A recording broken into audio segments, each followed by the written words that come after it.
अस्सलाम वालेकुम दोस्तों, कैसे हैं सब? उम्मीद करता हूँ सब खैरियत से होंगे और मज़े में होंगे और हमारे लेक्चर एंजॉय कर रहे होंगे।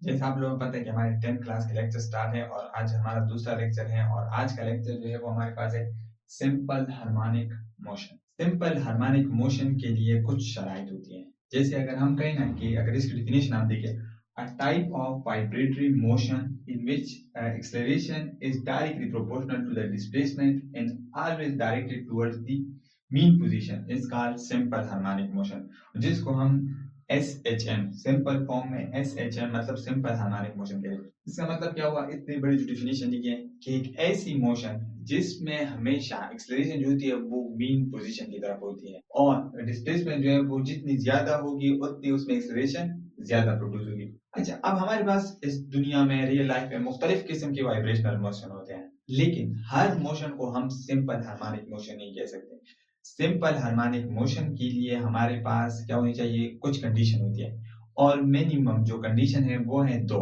मतलब वो मोशन जो इन दो कंडीशंस को ओबे करेगा वही आपके पास सिंपल हार्मोनिक मोशन आएगा। ठीक है, अगर वो इन कंडीशंस को ओबे नहीं करेगा तो वो आपके पास सिंपल हार्मोनिक मोशन नहीं होगी। तो सिंपल हार्मोनिक मोशन के लिए आपके पास दो कंडीशन है। एक कंडीशन ये है कि first condition F restoring directly proportional minus x, पहली कंडीशन ये है।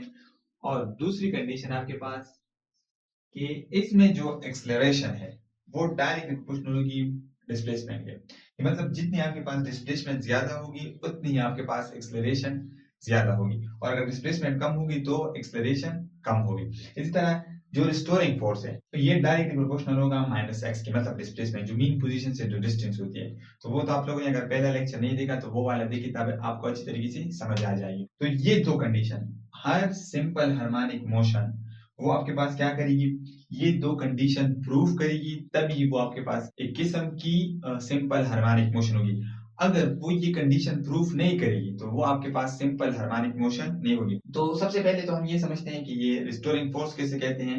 रिस्टोरिंग फोर्स मिसाल के तौर पर अगर ये वाली आपके पास कोई बॉल है, आप बॉल और बॉल की सिस्टम है, ये हम आगे पढ़ेंगे कि अगर हमारे पास सिंपल हार्मोनिक मोशन है ना वो तीन टाइप्स के मोशन है। मतलब एक आपके पास बॉल और बॉल सिस्टम, दूसरा आपके पास motion attach to the spring and तीसरा आपके पास आता है सिंपल हार्मोनिक मोशन। और ये अपने हर एक हमने बार बार प्रूव करना है ये तीनों कि ये तीनों हमारे पास क्या है? सिंपल हार्मोनिक मोशन है। तो हम एक एग्जांपल ले लेते हैं कि ये बॉल है, आप यहाँ से इनको लेके जाते हैं इधर, तो यहाँ से लेके जाते हैं, जब हम यहाँ से इनको लेके जाने तो हम इस पे एक किस्म की वर्क कर रहे हैं। तो आप वर्क करें तो इसमें एक किस्म की एनर्जी स्टोर हो रही है। तो वो जब आप यहाँ पे लेके जाएंगे और यहाँ पे छोड़ेंगे तो ये इस डायरेक्शन में मोशन करेगी ना।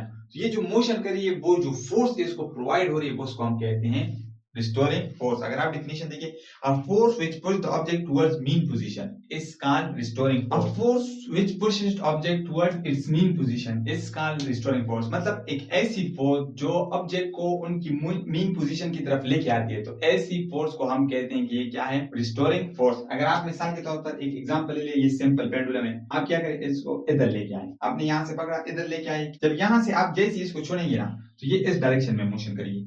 तो यहाँ पे जो आप लेके आ रहे हैं तो इसमें से आप किसी किस्म का वर्क करें या इन अदर वर्ड्स आप कह रहे हैं कि आप इसमें एक एनर्जी स्टोर करें और ये जो जैसे रिलीज कर लेते हैं तो ये वापस अपनी तरफ आती है ना। तो ये मीन पोजीशन, हमें पता है कि दुनिया में कोई भी ऑब्जेक्ट वो रेस्ट पे रहना चाहती है, मतलब अपनी इक्विलिब्रियम पोजीशन में रहने की कोशिश करती है। तो ये की मीन पोजीशन है यहाँ पे, ये सबसे ज्यादा स्टेबल है, तो ये इस हालत में आएगा। जब इधर आएगा तो यहाँ पे ये स्टेबल होगा, तो ये एक फोर्स की मदद से आएगा, तो उस फोर्स को हम कहते हैं कि ये क्या है? स्टोरिंग फोर्स है। दूसरी बात, ये आपके पास एक्सेलरेशन जो कि वो डिस्प्लेसमेंट की डायरेक्टली प्रोपोर्शनल होगी। तो सिंपल हार्मोनिक मोशन के लिए आपके पास ये दोनों कंडीशन प्रूफ होनी चाहिए। जब ये दो कंडीशन प्रूफ होगी तो वो आपके पास क्या होगा? सिंपल हार्मोनिक मोशन होगा। सिंपल हार्मोनिक मोशन के लिए हम यहाँ पे तीन किस्म के सिस्टम लेंगे। एक हमारे पास होगी बॉल एंड बॉल सिस्टम, ये वाली जो यहाँ पे हमने बनाई है। दूसरी हमारे पास होगी motion of mass attached to the spring और तीसरी आपके पास आएगी सिंपल हार्मोनिक मोशन। हम बारी बारी एक एक को डिस्कस करेंगे। यहाँ पे हम सिर्फ और सिर्फ बॉल एंड बॉल सिस्टम हम डिस्कस करते हैं। तो आपकी बुक में लिखे हैं कि आप बता दीजिए तीनों मोशन।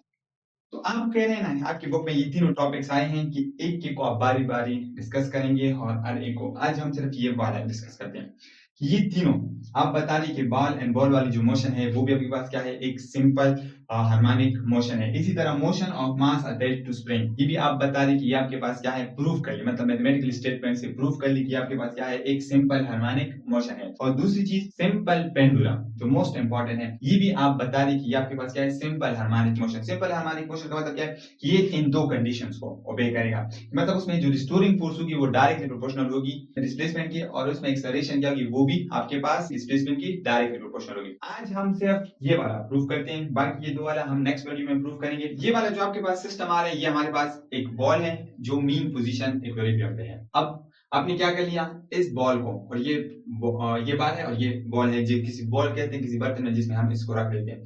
अब आप कह रहे हैं कि आप इस बॉल को ले जाएं, इधर ए पे ले जाएं, यहाँ पे लेके गए, और ये एक्स डिस्प्लेसमेंट है। अब जब आप यहां से एक्स डिस्प्लेसमेंट पे आप उधर लेके चले गए, तो यहाँ पे इसमें कुछ ना कुछ फोर्स स्टोर हो गई, जिसको हम कहते हैं रिस्टोरिंग फोर्स। और रिस्टोरिंग फोर्स का काम क्या है कि ये इस रिस्टोरिंग फोर्स की वजह से ये इस तरफ आएगा, क्योंकि जब हम यहाँ से रिलीज करेंगे तो ये इस तरफ आएगा, तो रास्ते में इसकी वेलोसिटी तेज होती जाएगी, मतलब इंक्रीज होती जाएगी। तो इंक्रीज होने की वजह से और इनर्शिया की वजह से ये यहाँ पे नहीं रुक पाएगा, और ये क्या कर लेगा, इधर चला जाएगा ए डैश के, और ये भी आपके पास डिस्प्लेसमेंट है यहाँ पे। जब ये यहाँ से जैसे ही निकल जाएगा, तो ये निकलेगा तो रिस्टोरिंग फोर्स को तो इनको अपनी मीन सेंटर की तरफ खींचेगा। जब खींचेगा तो ये इसकी मोशन आहिस्ता आहिस्ता कम होती जाएगी, तो ये आहिस्ता आके यहाँ पे रुक जाएगा। जैसे रुकेगा तो ये वापस आएगा, तो यहाँ पे भी एक फोर्स रिस्टोर हो जाएगी। तो आपने देखा होगा कि आपकी जो बॉल होगी वो इस तरह मोशन शुरू कर लेगी, मतलब इनके हर मोशन में उसकी ये जो एक्सपेक्टेड पोजीशन है ये क्या होती जाएगी, कम होती जाएगी। तो ये आपके पास अब क्या है, अब आपने देखना है कि यहाँ पे ये रिस्टोरिंग फोर्स जो है ना वो डिस्प्लेसमेंट के डायरेक्टली प्रोपोर्शनल है। एक्स आपके पास डिस्प्लेसमेंट है, डिस्प्लेसमेंट का मतलब क्या है कि मीन पोजीशन से जो मैक्सिमम डिस्टेंस होती है उसको हम कहते हैं डिस्प्लेसमेंट। तो अब ये बात तो आप तो बिल्कुल मतलब कॉमन सेंस की बात है। अगर आप बॉल को इधर लेके जाएंगे तो आप देखेंगे कि ये सिर्फ इस तरह होती जाएगी, और अगर इधर लेके जाएंगे तो ये बहुत ज्यादा फोर्स तेजी के साथ आएगी, अगर यहाँ पे लेके जाएंगे तो बहुत ज्यादा तेजी के साथ आएगी। अगर मैं एक और एग्जांपल ले लूं, मैं सिंपल पेंडुलम की मिसाल ले लेता हूं। अगर मैं इसको इधर लेके आता हूं, तो आपने देखा होगा कि ये डिस्प्लेसमेंट है, तो ये आहिस्ता आहिस्ता ऐसी जाएगी, इधर सिर्फ आएगी। और अगर दूसरा पेंडुलम है, इसको मैं इधर लेके आता हूं, तो अब देखिए ये इधर आएगी, तो ऐसी मोशन करेगी ना, मतलब जितनी वो मीन पोजीशन से आप इसको दूर लेके जाएंगे उतनी ही वो तेजी के साथ आएगी। तो इसका मतलब क्या हुआ कि आपके पास जो रिस्टोरिंग फोर्स है वो किस चीज के बराबर है, वो आपके पास डिस्प्लेसमेंट के डायरेक्टली प्रोपोर्शनल है। मतलब जितनी आपके पास डिस्प्लेसमेंट जितनी ज्यादा होगी उतनी आपके पास रिस्टोरिंग फोर्स ज्यादा होगी। अच्छा, यहाँ पे माइनस साइन, अब ये माइनस साइन हमें क्या बताती है, माइनस साइन हमें ये बताती है कि यहाँ पे ये जो फोर्स जो है ना जो लग रही है वो हमेशा इसकी सेंटर की तरफ लग रही है। The negative sign show that the both force and are in opposite direction, ये दोनों क्या है, अपोजिट डायरेक्शन में होंगी। क्यों, ये देखिए आप इसको इधर लेके जा रहे हैं ना, रिस्टोरिंग फोर्स इस डायरेक्शन में लग रही है। माइनस साइन आपको ये शो कर रही है कि अगर आप ये x और रिस्टोरिंग फोर्स ये हमेशा अपोजिट साइन में होंगे, मतलब अपोजिट डायरेक्शन होंगे। अगर आपकी डिस्प्लेसमेंट इस डायरेक्शन में है तो फोर्स इस डायरेक्शन में लगेगी, अगर आपकी डिस्प्लेसमेंट इस डायरेक्शन में है तो फोर्स इधर लगेगी। तो ये चीज हमें माइनस साइन बता रही है। या दूसरे अल्फाज में आप ये कह सकते हैं the negative sign show that the direction of force is always towards the centre. दूसरा आप ये कह सकते हैं the negative sign shows that द restoring force is always directed towards the center। ये नेगेटिव साइन आपको ये बता रही है कि ये रिस्टोरिंग फोर्स जो है ना ये हमेशा किस तरफ होगी, सेंटर की तरफ होगी। मतलब आप जितना इसको लेके जाएंगे ये वापस इसी सेंटर की तरफ आएगी। सही है, तो ये नेगेटिव साइन हमें ये प्रूव कर लिए। तो इससे तो हमारे पास पहली कंडीशन तो हमारे पास प्रूफ हो गई कि आपके पास ये बॉल और बॉल वाली जो सिस्टम है वो आपके पास क्या है, एक सिंपल हार्मोनिक मोशन की एक कंडीशन को भी करिए। लेकिन अगर ये दूसरी कंडीशन को ओबे नहीं करेगी तो ये आपके पास क्या होगी, सिंपल हार्मोनिक मोशन नहीं होगी। तो दूसरी कंडीशन को प्रूव करने के लिए हम क्या कर लेते हैं, मैं आपको एक मिसाल ले लेता हूं। ये देखिए अगर आप इस बॉल को इधर लेके जाएंगे तो ये यहां से आएगी ना, तो ये आराम के साथ आएगी। तो मतलब ये है कि इसमें डिस्प्लेसमेंट कम है तो एक्सेलरेशन भी कम है।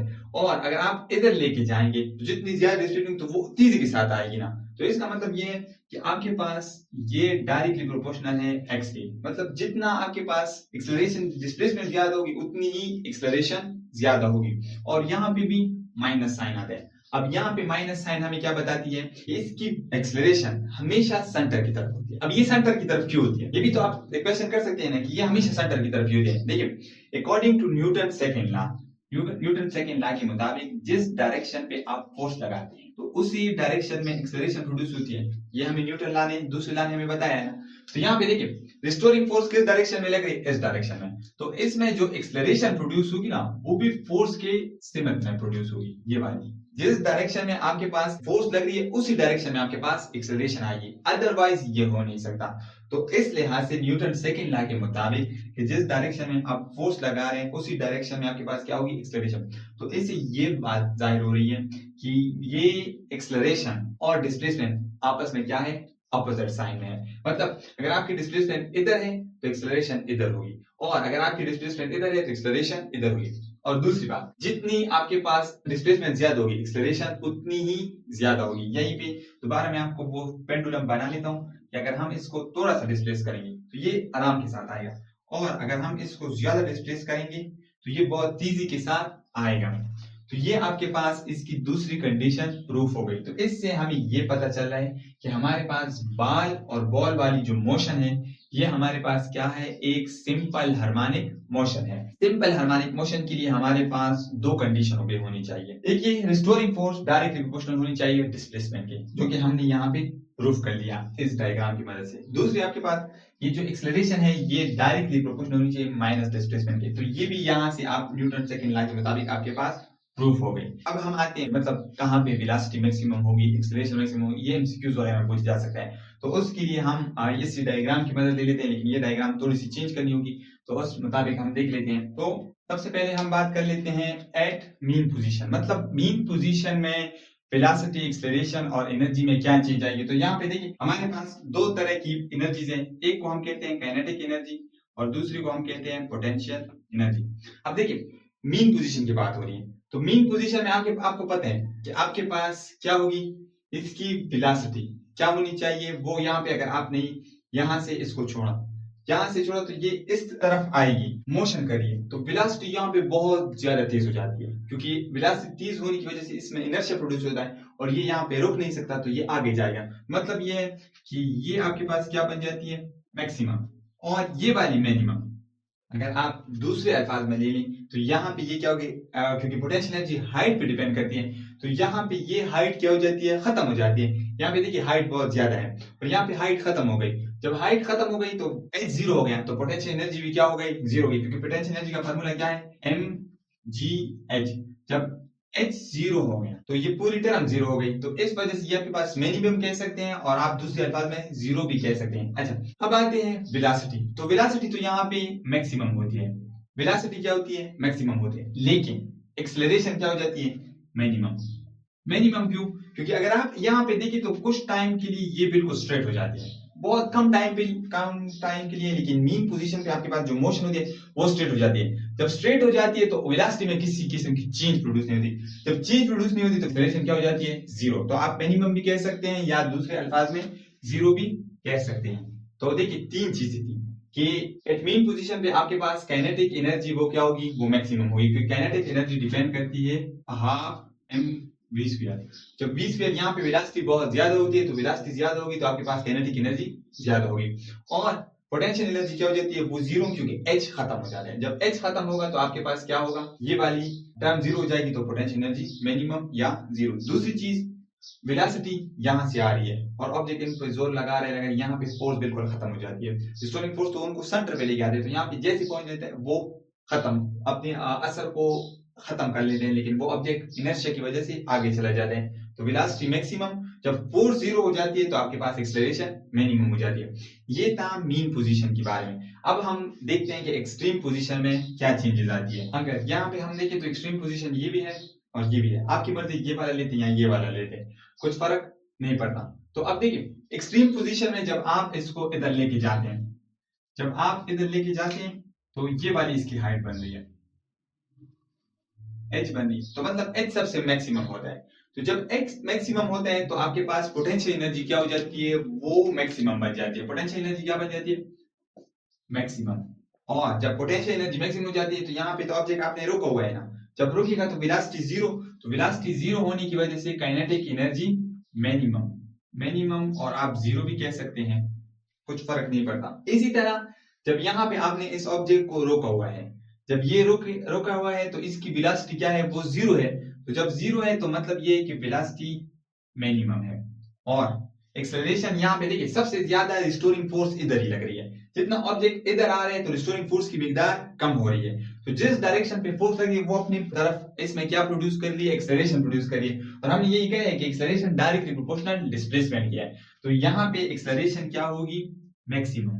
तो ये इसमें आपके पास मतलब कुछ एमसीक्यूज में पूछा जा सकते हैं। तो यही तीन चीजें, अगर आपके पास एक्सट्रीम पोजीशन की बात हो रही है तो पोटेंशियल एनर्जी मैक्सिमम होगी, kinetic energy minimum, velocity minimum होगी और एक्सेलरेशन मैक्सिमम।